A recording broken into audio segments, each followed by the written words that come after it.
mau ngingetin juga nanti apa, pas nanti presensi saya minta ini ya dinyalain videonya biar mau ngeliat yang terakhir kayak apa sih manusianya, jangan bukan manusia, saya khawatir bukan manusia selama ini. Nanti pas absensi aja nggak apa-apa ya. Tapi jadi buat teman-teman yang khususnya perempuan pakai jilbab silakan dipersiapkan.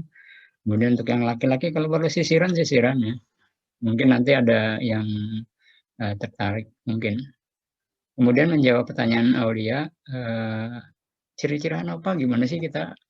Karena kan kalau saya baca komen teman-teman ya, ini bingung pakai rumus yang mana sih sama semua ya.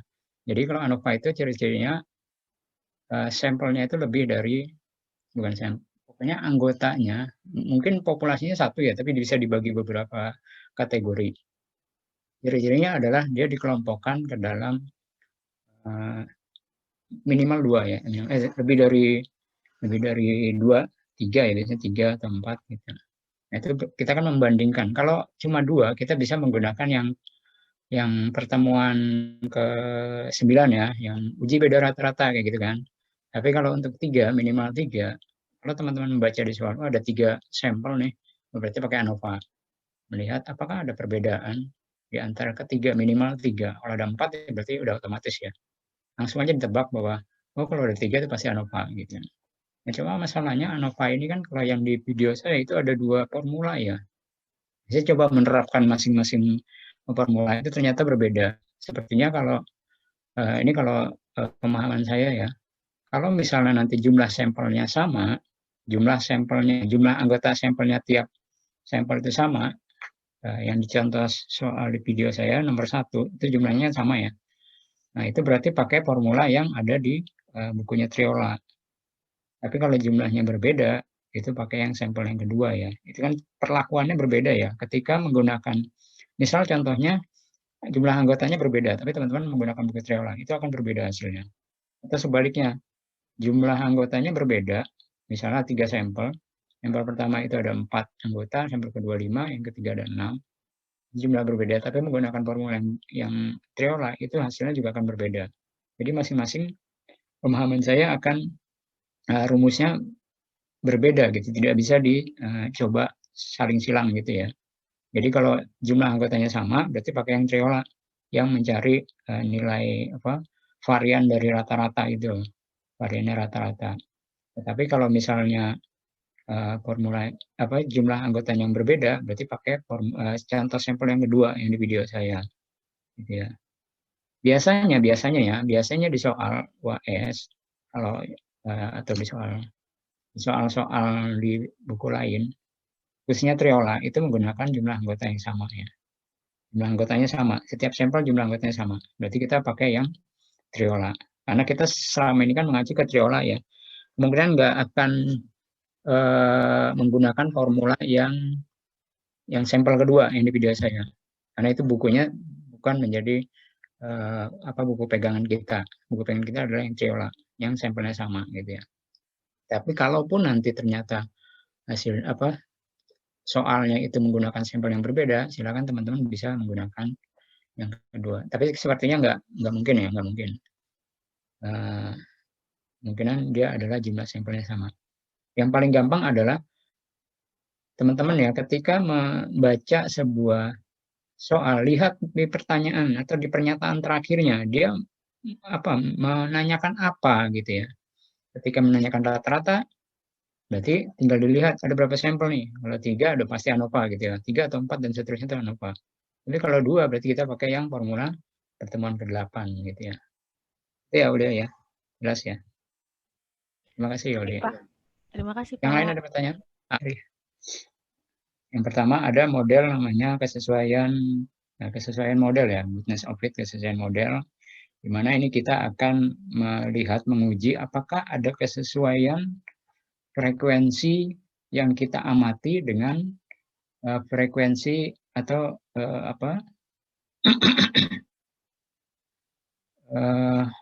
sesuai nggak dengan sebuah frekuensi yang distribusinya merata gitu ya. Jadi ada beberapa data mungkin yang diharapkan itu distribusinya merata. Nah, Seperti contohnya, kalau yang kemarin contohnya ini, kita melihat berat badan ya. Jadi ada berat badan dari orang sekitar jumlahnya kemarin berapa ya? Ada 9 ya. Jadi ada data, ini data pengamatan kita, ada totalnya berapa sih? Lupa saya. 40 ya kalau nggak salah ya. 80, jumlahnya 80. Ada pengamatan kita ada 80 data, frekuensinya seperti ini. Frekuensi pengamatan kita. Yang berat badannya digit terakhir berat badannya 0 itu ada 7 orang. Yang berat digit terakhir berat badannya 1 itu ada 14 orang. Nah, kita akan mengecek, kita akan memastikan apakah data ini berdasarkan hasil pengukuran langsung, kita mengukur berat badan seseorang, atau kita mendapatkan laporan dari orang tersebut gitu ya. Nah, ini penting ketika kita akan melakukan analisa tentang berat badan, mana data yang lebih akurat gitu ya. Katanya di sini, kalau orang melaporkan berat badannya, dia cenderung menyebutkan angka bilangan bulat katanya. Cenderung menyebutkan angka bilangan bulat. Sehingga frekuensi distribusi frekuensinya pasti akan kebanyakan kita temui angka 0 ya, belakangnya angka 0. Sementara kalau kita timbang langsung di sini katanya, kalau timbang langsung itu distribusinya merata dari 0 sampai 9 itu distribusinya merata gitu ya. Nah, kita akan melihat membandingkan apakah frekuensi yang kita amati itu sesuai enggak dengan distribusi merata gitu ya. Distribusi merata. Nah, kita akan lihat apakah ini berdasarkan pengukuran langsung atau mendapatkan laporan dari orang yang timbang badannya gitu ya. Ya, kita akan melihat. Nah, kemarin formulanya kita hitung statistik tes itu adalah di sini statistik tesnya adalah 11, 2, 50. Sementara critical value-nya 16,19. Jadi keputusannya karena statistik tesnya tidak berada di area kritis, maka keputusannya adalah gagal tolak H0. Gagal tolak H0 berarti apa? Distribusinya merata ya kan? Kan H0-nya distribusi merata, H1-nya distribusi tidak merata. Sama seperti yang kasus kecelakaan kemarin ya, kecelakaan. Jadi kalau distribusinya merata itu berarti pengukurannya ini berdasarkan datanya diambil berdasarkan pengukuran langsung ya, pengukuran berat badannya, bukan berdasarkan hasil laporan orang. Ya. Kalau orang melaporkan berat badannya itu cenderung menyebutkan angka bilangan bulat, ya kan? Belakangnya 0 berarti.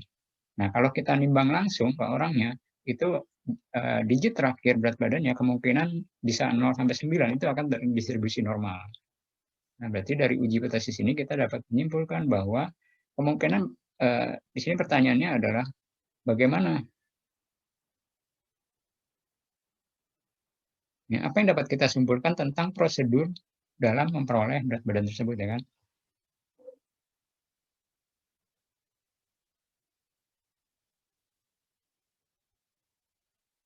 Di sini kita lihat apa yang dapat kita simpulkan. Nah, kalau kita melihat data tadi, ternyata gagal tolak H0. Gagal tolak 0 kan berarti distribusinya merata ya.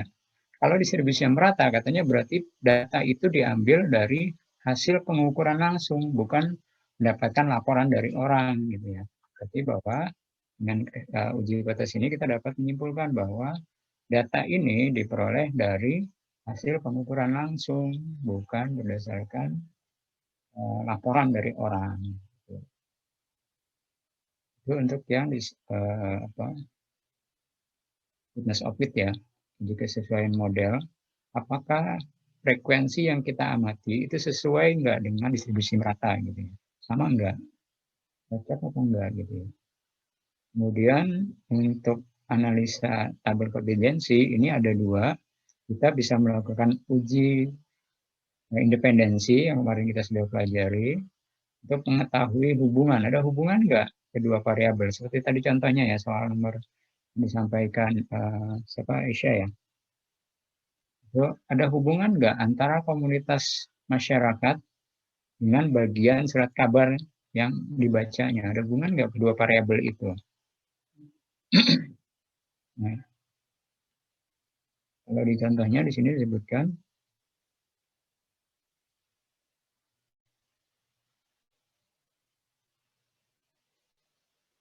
Ini ada hubungan nggak antara kelompok treatment dengan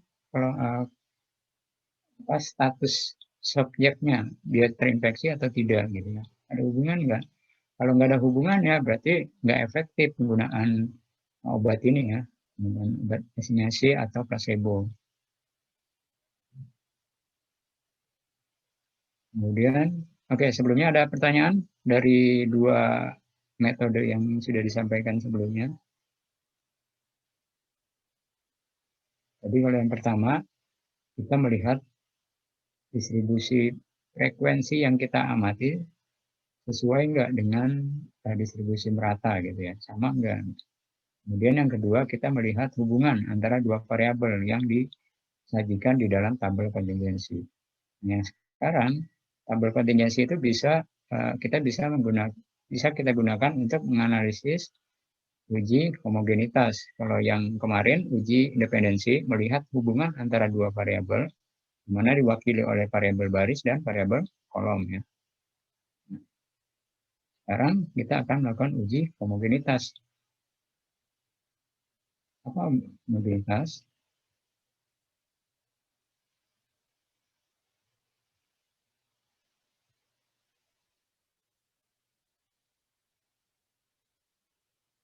Bentar ya, saya lupa mau print screen dulu.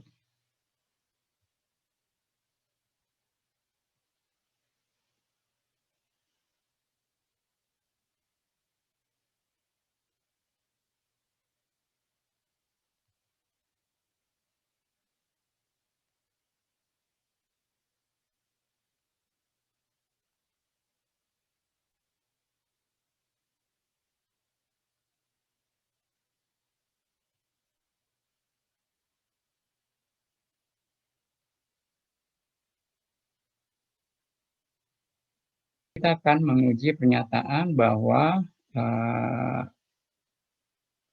populasi yang berbeda ini memiliki proporsi yang sama dari beberapa karakteristik. Nah, kita jadi di sini dari tabel kontingensi ini akan ada beberapa proporsi. Kita akan menguji proporsi sama nggak proporsi di kedua variabel tersebut ya di dalam tabel kontingensi.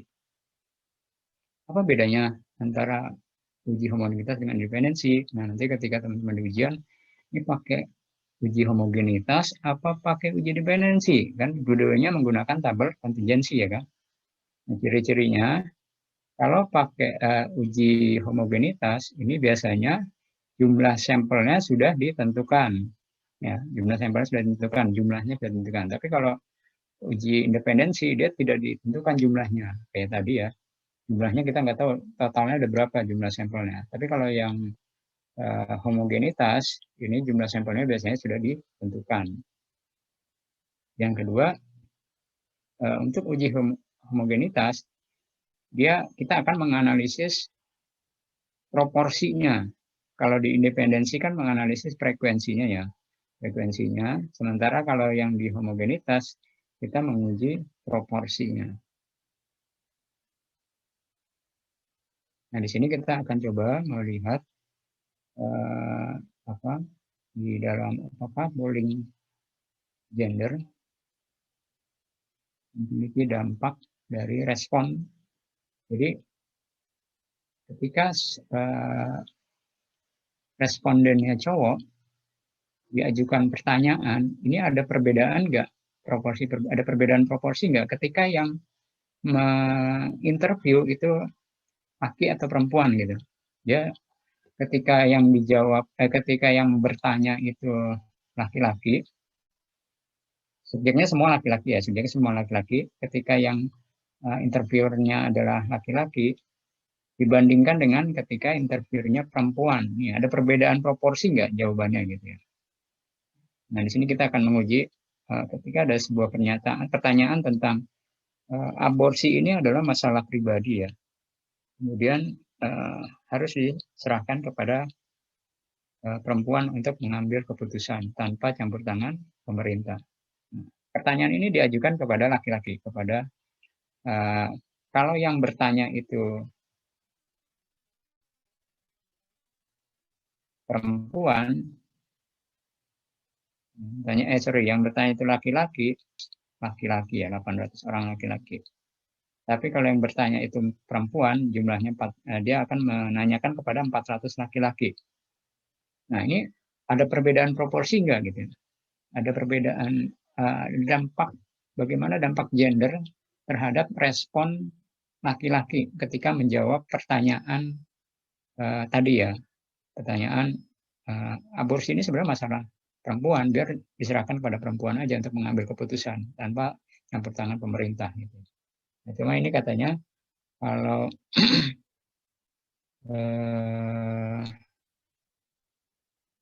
dalam sebuah artikel dikatakan untuk masalah sensitif orang itu cenderung menjawab sesuatu yang diterima ya, bukan menjawab jujur gitu. Makanya di sini akan menguji ini jawaban laki-laki ini seperti apa? Apakah berbeda ketika yang bertanya itu perempuan dengan ketika yang bertanya laki-laki?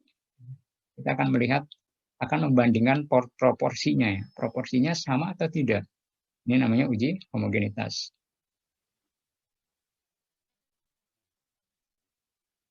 Nah, ini dari yang di bagian atas ya, gender dari interviewernya, yang laki-laki, sementara subjeknya semua laki-laki ya, subjeknya laki-laki. Nah, ketika yang bertanya itu laki-laki, interviewernya laki-laki, kemudian pertanyaan tadi, laki-laki akan menjawab setuju, itu sebanyak 560. Tapi kalau ketika yang bertanya itu perempuan, yang menjawab setuju adalah 308. Kemudian kalau yang menjawab tidak setuju, kalau yang bertanya adalah laki-laki itu 240, sementara yang bertanya perempuan itu 92. Benar nggak kalau laki-laki itu cenderung akan menjawab apa yang diterima daripada menjawab jujur? Ini tergantung dari gendernya, gender dari sang interviewernya. Kita akan membandingkan proporsi laki-laki dengan perempuan, gender interviewnya, laki-laki perempuan. Sama apa enggak gitu kan? Nah, H0-nya ini proporsi ya. Proporsi setuju atau tidak setuju, respon setuju atau tidak setuju bahwa subjek yang diinterview oleh laki-laki dengan subjek yang diinterview perempuan itu adalah sama ya. Jadi sama, H0-nya itu sama. Tapi kalau A1-nya itu berbeda. Jadi jawabannya bisa sama atau bisa berbeda. Proporsi ini adalah menghitung perbedaan proporsi jadinya ya. Proporsinya sama atau tidak. Jadi kalau misalnya hasilnya ada perbedaan, untuk masalah sensitif, berarti yang nanya perempuan gitu kan ya, yang laki-laki. Oke, ini kebetulan formulanya tidak dijelaskan di buku, juga tidak dijelaskan secara manual, jadi kita hanya membaca aja ya. Membaca dari hasil pengolahan aplikasi Minitab, ini jumlah tadi yang laki-laki, interviewernya laki-laki, kemudian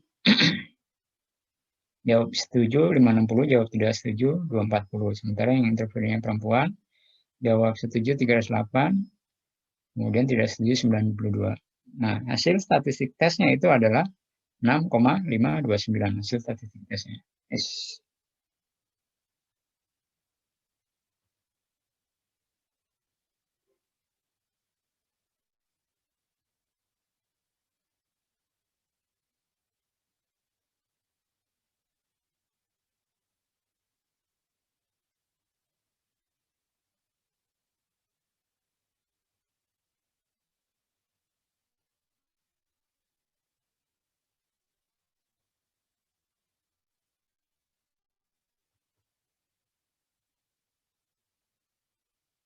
Hasil statistik tesnya adalah 6,529. Degree of freedom-nya selalu 1. P-value-nya adalah 0,011. P-value-nya 0,011, lebih kecil dari alfa ya kan? Lebih kecil dari alfa. Jadi persennya adalah tolak 0. Atau dia di sini hasil ini expected frekuensinya itu 578, 289, 221 sama 110,67. Kemudian statistik tesnya adalah 6,529 tadi. Kemudian p-value-nya adalah 0,11. Dengan menggunakan metode p-value, pendekatan p-value, uji hipotesis, maka keputusannya adalah kita tolak H0 ya, bahwa tidak homogen ya, proporsinya tidak homogen, tolak H0. Jadi kan H0-nya proporsi ya, respon yang jawab setuju atau tidak setuju dibandingkan dengan ketika yang bertanya itu perempuan, itu sama H0-nya. Sementara kalau H1-nya berbeda. Maka di sini kesimpulannya adalah tidak ada cukup bukti untuk menolak pernyataan bahwa proporsinya sama. Nah, tadi bedanya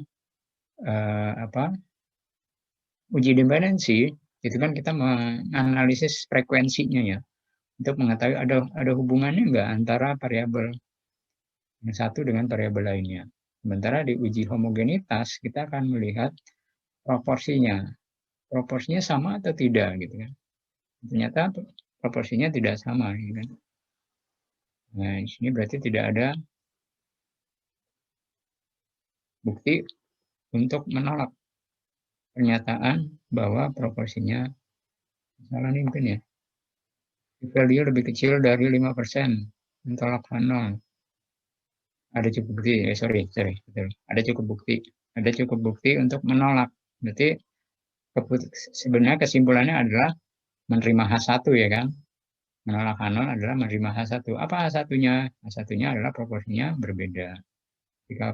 Ketika proporsinya berbeda, berarti kan ada perbedaan ya, ada perbedaan gender interviewernya. Untuk masalah sensitif, mungkin strateginya bisa menggunakan laki-laki atau perempuan. Tapi kalau misalnya tidak ada perbedaan, mau laki-laki mau perempuan sama aja ya kan.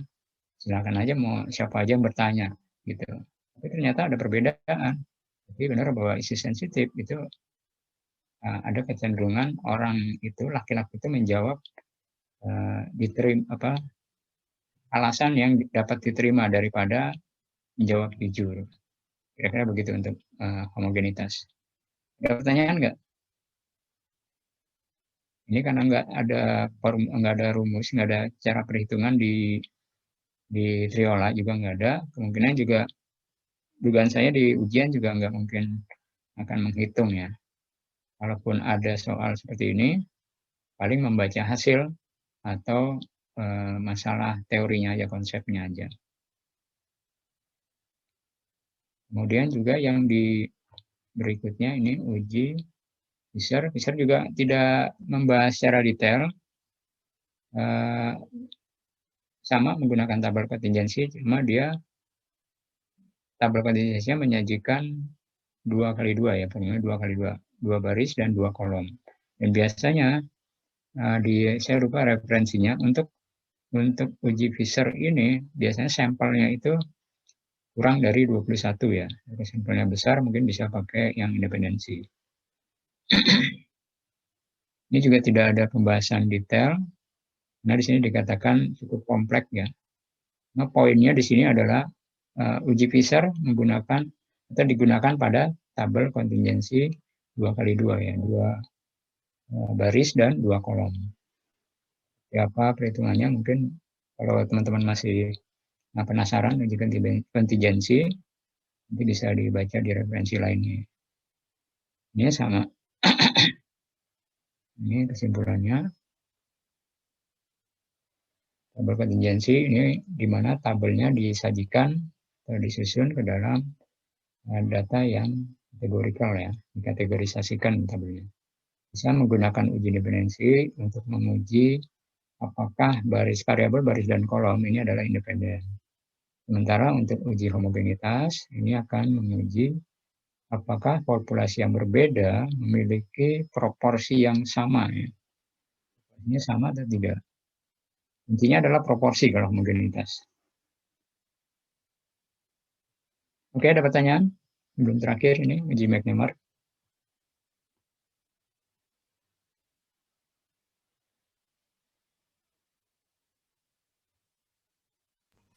Jadi nanti kalau di ujian ya, jangan bingung ini mau pakai apa ya.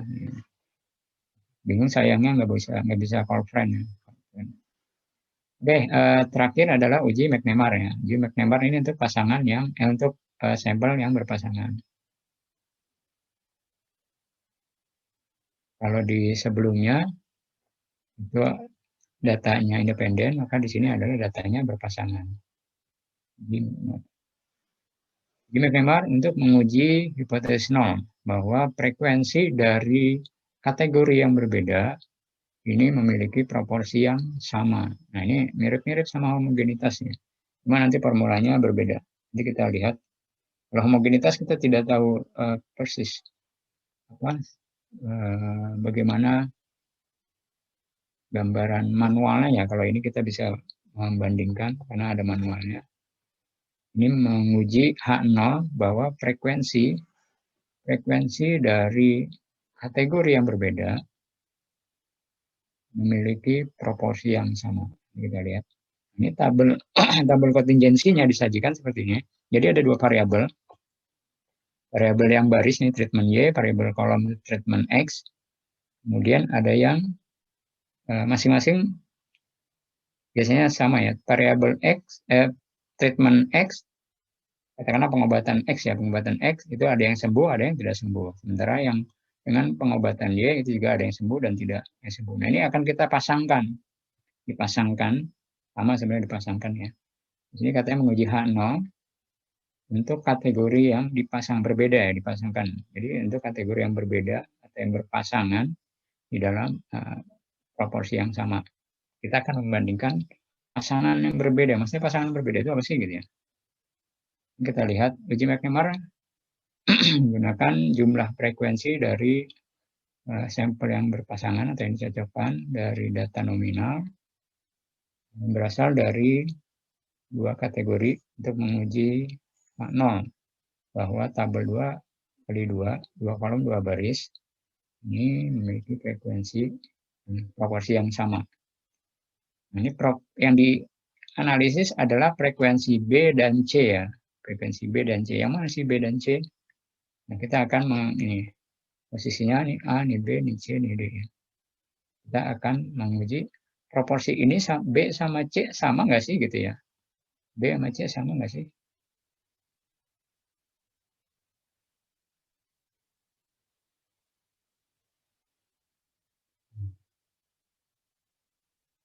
Caranya sampel data random, data terdiri dari sampel yang berpasangan, frekuensi sampel yang berpasangan, data dalam bentuk skala nominal, bukan nominal dibagi kategori ya.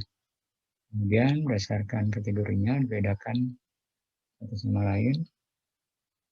Nah, H0-nya adalah proporsi dari frekuensi B dan C itu adalah sama. Nah, ujinya adalah apakah frekuensi B yang tadi ya, jadi kan ada 4 kolom ya, A, B, C, D, 4 sel. Apakah frekuensi B dan C itu adalah sama, H0-nya, kemudian H1-nya berbeda. Nah, statistik tesnya kita hitung dari nilai absolut dari B dikurang C dikurang 1 dikuadratkan dibagi dengan B ditambah C. Nah, ingat nilai absolut dari B dikurang C. Kalau B dikurang C hasilnya negatif, itu diabsolutkan. Dimutlakan ya, dimutlakan. Dimutlakan jadi negatifnya hilang, kemudian dikurang 1 dikuadratkan. Dimana frekuensi B dan C ini diambil dari tabel 2 kali 2 dengan format seperti yang sebelumnya, tabel 11.9. Tabel ini ya. B dan C diambil dari tabel 11.9. B dan C.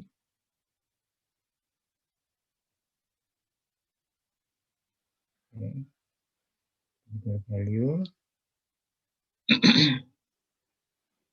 Ini sebuah percobaan cara acak. Nah, ini dari contohnya ya, dari sebuah percobaan melakukan cara acak, kita akan menguji tentang efektivitas penggunaan pelindung tulang pinggul ya, tulang pinggul untuk mencegah patah tulang pinggul pada usia dini ya, orang-orang manula ya, pada orang manula. Di sini pasien anti jompo mereka menggunakan satu pelindung tulang pinggul dan lainnya tidak digunakan. Kemudian dengan menggunakan level oksigen 5%, kita akan menggunakan uji McNemar untuk menguji H0 bahwa proporsinya adalah sama. Proporsinya sama. Maksudnya proporsi yang mana gitu? Kita akan lihat. Nah, yang pertama proporsinya adalah proporsi subjek, ya, pasien yang tidak menggunakan, untuk proporsi yang tidak mengalami patah tulang, tapi dia menggunakan pelindung, ya, pelindung protektor, yang pelindung. Tapi pinggulnya dilindungi, gitu kan, berarti dia menggunakan pelindung. Proporsi antara yang tidak mengalami patah tulang tapi dia menggunakan pelindung dengan yang mengalami patah tulang dia tidak menggunakan pelindung.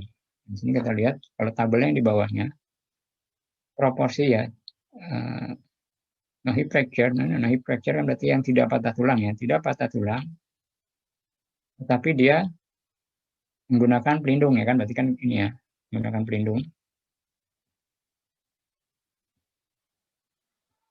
pelindung, tapi dia tidak patah tulang.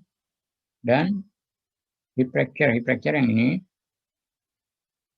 dia patah tulang, tapi dia tidak menggunakan pelindung, ya. Berarti ini kan sel ini.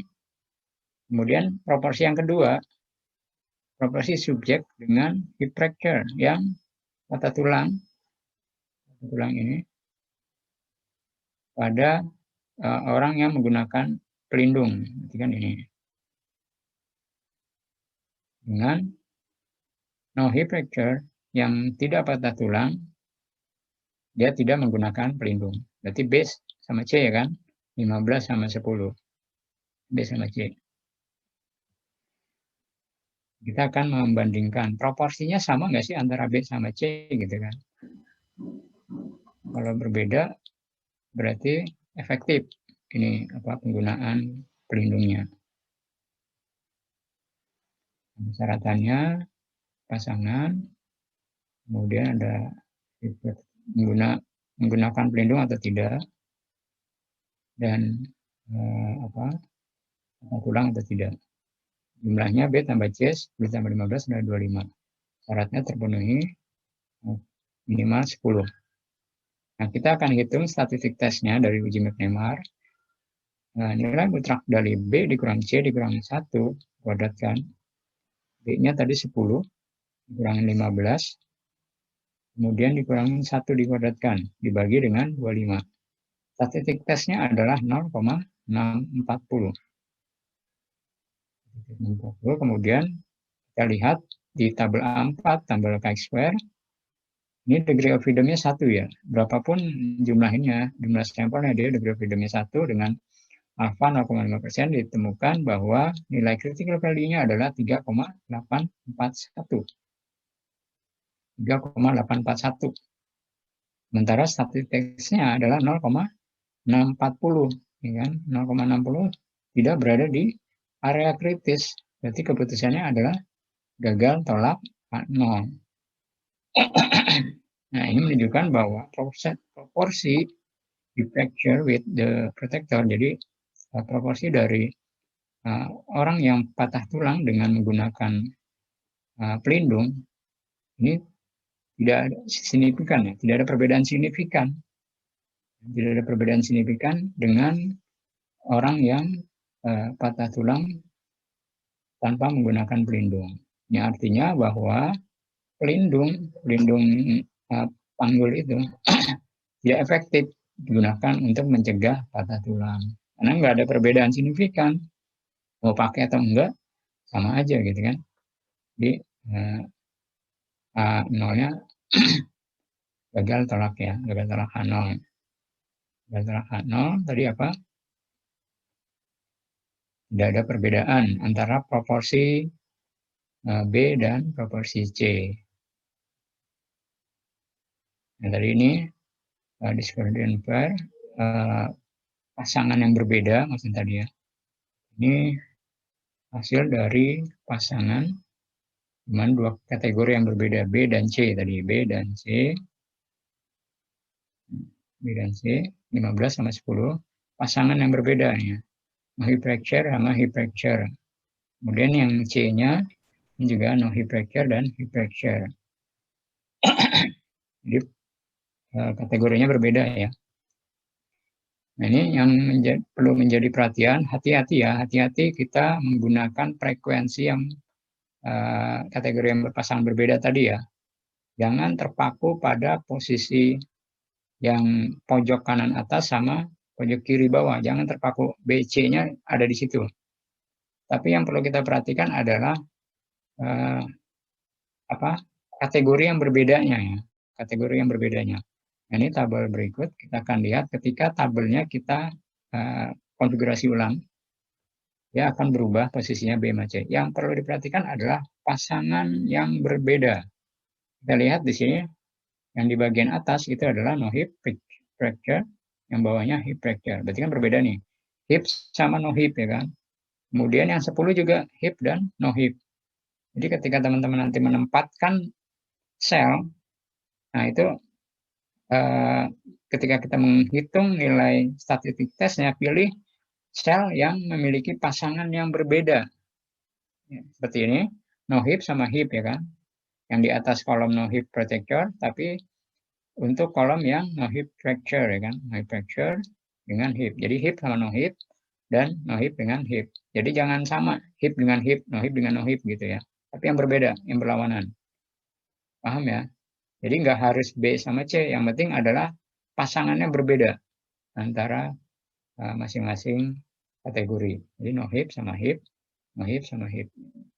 Jangan hip dengan hip, no hip dengan no hip. Paham ya? Ada pertanyaan sampai sini? Pak, izin bertanya Pak. B sama C itu kebalik nggak apa-apa ya Pak ya? Nggak apa-apa, balik nggak apa-apa. Yang penting harus berpasangan ya ketika kita mengambil selnya. Nilai frekuensinya, yang penting itu sebuah kategori yang berbeda ya. No hip dengan hip, no hip, hip dengan no hip gitu ya. Jangan hip sama hip, no hip sama no hip. Gitu ya. Baik Pak, terima kasih. Sama. Ada lagi pertanyaan?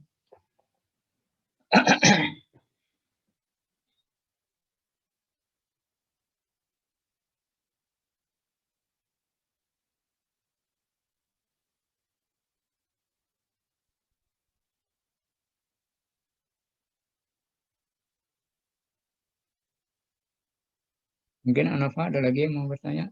Masih bingung melihat video?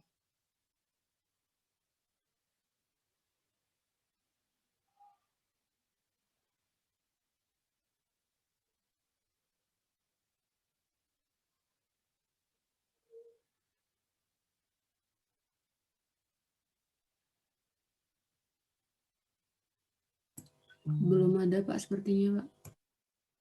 Oke.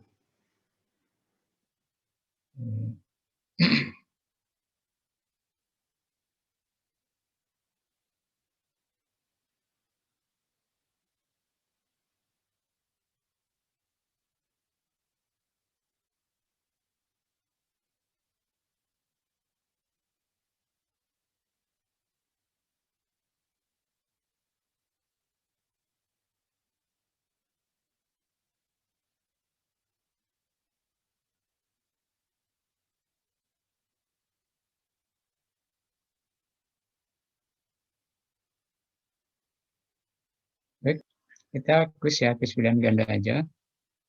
Atau ada yang mau ditanya di pertemuan-pertemuan sebelumnya? Sebelum kita kuis. Kita Pak, saya izin bertanya, Pak.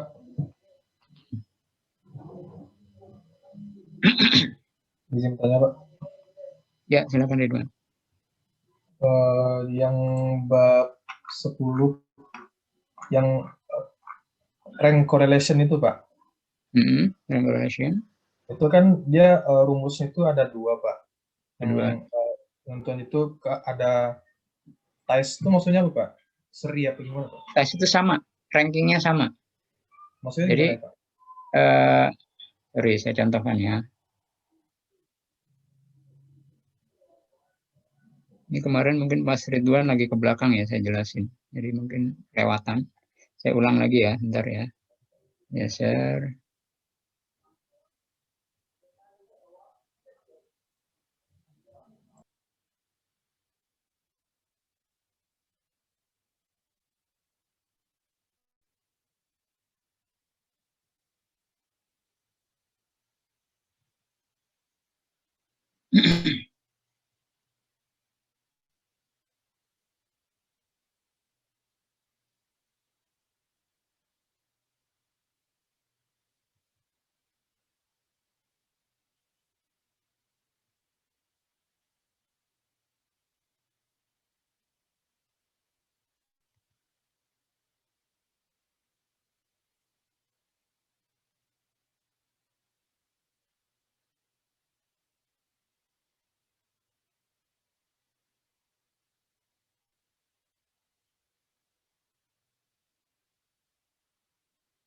Ini contoh yang kemarin kita melihat ada hubungan nggak sih antara kualitas ya, skor kualitas TV sama harganya. Benar nggak kalau kita akan mendapatkan kualitas yang baik kalau kita membayar lebih mahal gitu kan. Nah ini kebetulan tadi pertanyaannya adalah maksudnya sama itu gimana? Kita lihat datanya, baik itu quality, baik itu skor kualitas ataupun harganya, ada yang nilainya sama apa enggak? Kalau kita lihat di skor ini kan nilainya berbeda ya, 57, 62, 63, 65, 68, 71, 74, nggak ada yang sama kan? Atau harga 1.400, 1.300, 2.000, 2.300, 3.800, 3.000, 2.700, nggak ada yang sama kan? Kalau misalnya ada yang sama, misalnya begini, 74, 1, 68, 65, 63, 62, 37.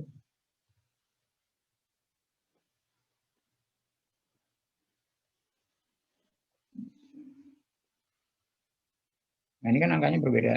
Ini dari ranking 1 tadi kan. Dari rendah tuh.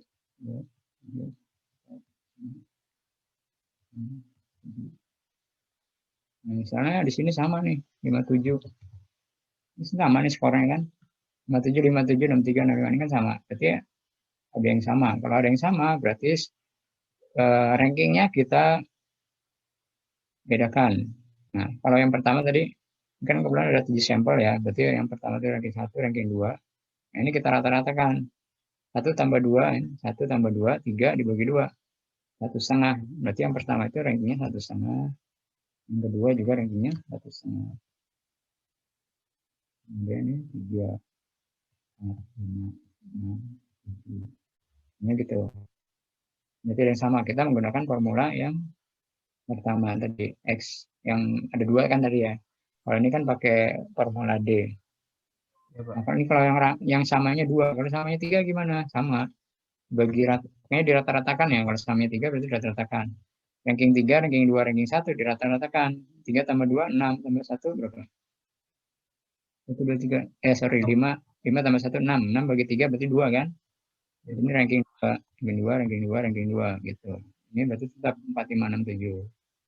Bukan 3 lagi, bukan 3, bukan 4 gitu enggak. 4, 5, 6, 7. 4, 5. Itu ya, bukan ya. Berarti yang samanya Dirata-ratakan itu, ranking. yang sama itu di quality score-nya itu, Pak. Bukan. Yang sama kenapa? Enggak, salah satu boleh. Boleh di quality score atau yang di price-nya. Kan dua-duanya di ranking ya, dikonversi ke dalam ranking. Kalau baik salah satu ataupun keduanya, kalau ada yang sama, ya berarti di rankingnya ada yang sama gitu. Kalau nilainya ada yang sama, berarti rankingnya sama. Perlakuan rankingnya jadi berbeda. Tidak 1, 2, 3, dan seterusnya. Tapi dia nanti ada yang sama. Seperti ini contohnya ya. 2, 2, 2, 2. Gitu kan? 2, 2, 2.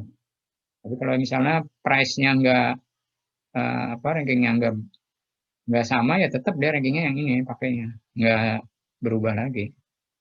1, 2, 2, 1, 3, 4, 7, 6, 5. Dia ada ya. Baik, Pak. Terima kasih, Pak. Terima kasih. Ada lagi pertanyaan?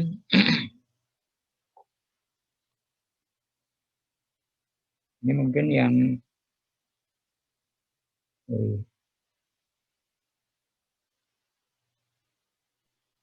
kalau yang di pertemuan bab 9 sebenarnya tinggal membaca, kan ada summary text, summary ya, ada descriptive summary-nya.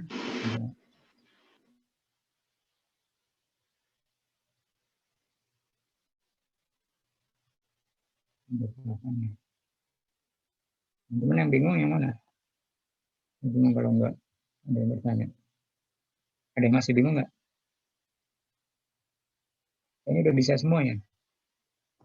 Mudah-mudahan ya. Jadi apa? Banyak saran dari teman-teman. Kita harus sering latihan ya. Latihan melatih kita, melatih teliti juga melatih kita memahami soalnya, tetap menangkap kira-kira ini menggunakan apa gitu. Oke, ada pertanyaan?